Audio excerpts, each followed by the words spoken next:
Yo, what is up guys, my name's Hakiii, and in this video I'm going to show you the things that are worth investing in the most in GTA Online. These are going to be in no particular order, and these are going to include businesses and different special features. The first business is going to be the Garment Factory, which is going to be in a pretty good location on the right side of the city. The thing I like most about this business is that when you buy it, there's no options for any upgrades, but it's actually a good thing because everything you buy in that base price is included. Because usually when you go and buy a random business, there's going to be an option to put a bunch of extra upgrades on it that are going to make the business way more expensive. As you can see, 740k. We can also add a gun locker to the bunker, another 175. Most of the time these extra upgrades are going to be costing you an extra few $1,000,000, and usually that drags up the total price to about a couple $1,000,000 spent on each property. But with this one, it's only $2.35 million for everything included, like a beautiful weapon workshop, which is also a great investment to have in any of your properties. You can get this thing in places like the arena workshop or the arcade and a few other places, but the weapon workshop is included in this price. Also included in the flat price is a basement 10-car garage. If you buy a place like the CEO office, you definitely have to pay a lot of money for the extra garages, but with this one it's actually included, which is very nice. So you're getting quite a lot for that base price of 2.35 million. And a really cool feature inside of this basement garage that's unique only to this place is a fast traveling option to any metro station you want on the map. So within a matter of seconds you can go all the way to the far right side of the city, and there you go. I'm all the way in this random metro station that's very far away from the actual garment factory, as you can see. And it's nice because from all of these different metro stations you can actually just press right D-pad to go back to your garment factory. So you can actually just access the garment factory from a bunch of different places. That's a super convenient option that's also included with the garment factory. You never really see that anywhere else, and we gotta make our money back somehow. So of course the money making method is also a pretty good one. You can go either inside of the computer, or you can actually access the same exact screen through your phone by going into the middle left application. Doesn't matter where you are on the map, you could be all the way up in Paleto Bay and still access this screen and actually start up these contracts, or files as they call them. So every week you're gonna get a priority file, which is gonna be double money in RP, so it pays just over 300,000.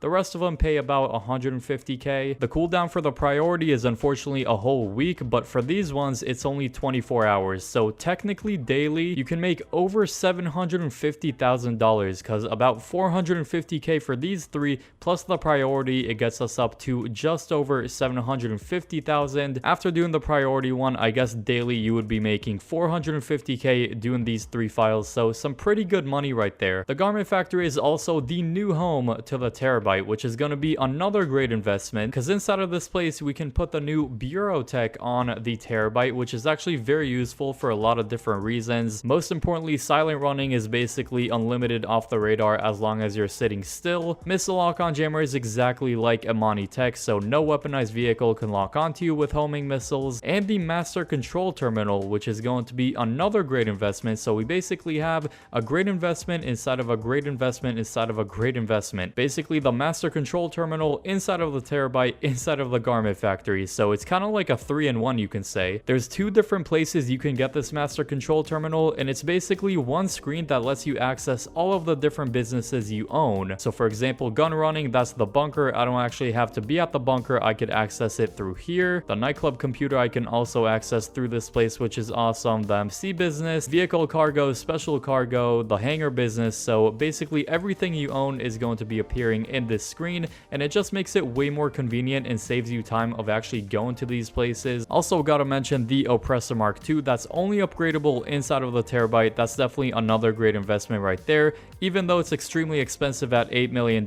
If you have the money, it's literally one of the most convenient vehicles out there, and you can upgrade it with homing missiles and countermeasures inside of this place. So the Terabyte in general is great. Overall, the garment factory in general is also great. Another great investment that could save you a lot of money in the long run is the salvage yard. Now I will say this isn't really the first business you should be buying. A couple of cool things about the salvage yard: of course it's got to come with a wall safe. I absolutely love passive income. The main way of making money with it is inside of this 2000s looking computer right here, and every single week you're gonna get a different set of cars that you can actually go and steal. It really depends on what situation you're in. If you want to make money off of it, you can actually go and sell them for a couple $100,000, as you can see, or an option that's actually really worth it for a lot of people is the claim option after completing these. The cars will be appearing inside of your salvage yard, and you're gonna get a claim option. So cars that usually go for like a few $1,000,000, you're able to claim for absolutely free, or not for free, but for a small fee of like $10,000 or $20,000, which is super worth it. A lot of the time you would see sports cars that usually go for like a $1.5, $2.5 million that you can claim for like 10 or 20,000. Super worth it, and that's a huge advantage with the salvage yard that you don't get with any other business. In the long run, you're saving a ton of money on vehicles that otherwise you'd be buying for a few $1,000,000. Ever since the Kosaka and the Cayo Perico heist came into the game, that's really been the main meta in GTA Online, especially if you're a beginner, is really to just save up $2.2 million, buy the Kosaka, do the Cayo Perico heist twice, and after 2 heists, you should be able to get the majority, if not all, your money back pretty much. On average, you're going to be making about $1.3 million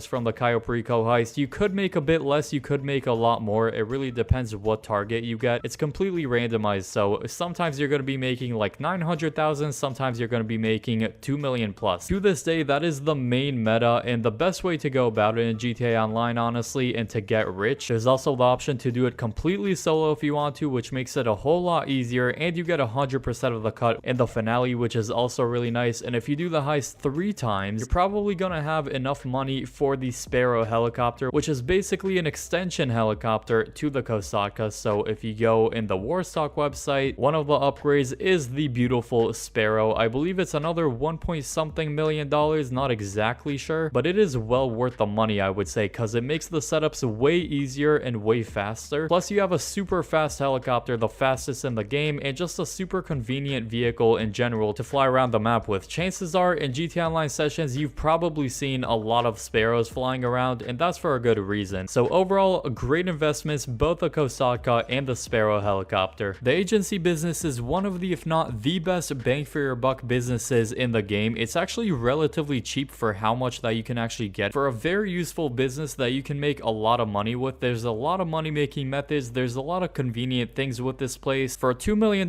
price tag, you're getting one of the best money making businesses. Unlike the garment factory, the extra upgrades are going to cost a bit, but you do have some very useful ones like the vehicle workshop, which is actually going to gain you access to Amani tech inside of the beautiful 20 car garage, which is another plus with the agency. You do have a vehicle workshop, and when you go and customize certain vehicles inside of this place, you do have the Amani tech category, which then gives you the option to put either a missile lock-on jammer, so you're basically super safe from weaponized vehicles, or the RC unit, which is actually a great trolling method if you want to just mess around in GTA Online. You can be completely invisible and fully remotely control your vehicle while outside. And similar to the garment factory, this place also has some sort of fast traveling option, you can say. So it's actually called the SUV service, and you can choose different areas on the map that you could get a completely free ride to. So if I want to just go in a few second cutscene and go all the way to the airport, I could do that. Inside of the computer are the main money making methods of this place. Let's say you went for the cheapest agency, you can get the $2 million one in Little Seoul. All you have to do to get your money back is go for about an hour to hour and a half of VIP contract, which is basically the main Dr. Dre heist. Just do 2 of these and you already have your money back, although I like to do it only every now and then because it is a bit repetitive. I personally prefer the quicker money making method, which are security contracts. Those take about 5 to 10 minutes and give you about $30,000 to $70,000 depending on the level of difficulty that you chose. Now would you look at that beautiful notification on the bottom left. Great transition to our next property, which is going to be the Nightclub. Now when starting in GTA Online on the expanded and enhanced version of GTA Online, which I feel like most people are playing nowadays, it lets you customize sort of like a starter pack, you could say. It gives you $4 million to spend on your first business, and one of the 4 businesses that it lets you choose is actually the Nightclub. So I definitely recommend starting with the Nightclub, since you technically got it for absolutely free if you got $4 million to spend at the very start. Then to get this place up and running, you just do a few setup missions, which shouldn't take too long, and then you are all ready to go for the best passive income in GTA Online. You can make $50,000 every 48 minutes. That is one in-game day, and it gets you a lot of extra money for doing basically nothing. All you have to do to keep up the 50k rate is go in the computer in the resident DJ tab, and so each one is going to be costing 10k, but you're going to be making a lot more money than you spent, so it's definitely worth it. Each DJ reassigned is actually going to to be filling half a bar, so just make sure you know how much you need to be filling up, and it's going to be well worth it. As you can see, I literally just have $200,000 to collect right here. Then I just go and reassign some DJs, or just one actually, since I have half a bar to fill up. It's going to give you an annoying cutscene, so what I recommend you do is actually do this inside of the master control terminal or in the basement of the nightclub, just so after every DJ you don't get that stupid cutscene that's super annoying. Anyways, so with the passive money making side alone of the nightclub, it is worth the investment. I don't really mess with the active money making side of it as much, but both are pretty good. I'll say that in general, the passive money making wall safes in businesses are very useful. You can get them in a lot of different ones, like the agency, the bail office, also inside of the arcade, for example, so definitely worth the extra upgrade. Honorable mention to the Freakshop property that you actually don't need to spend any money for. You can just unlock this one for completely free by going in the yellow R icon that's going to be appearing in Sandy Shores if you haven't done the first dose and the last dose missions. Inside of that property, you're going to be unlocking the Acid Lab business, which is a super fun vehicle that has a business inside of it, kind of like with a terabyte, but not exactly. You can make a few $100,000 with the inside of this business. Also worth mentioning, with the Freakshop, you get Dex as a contact on your phone,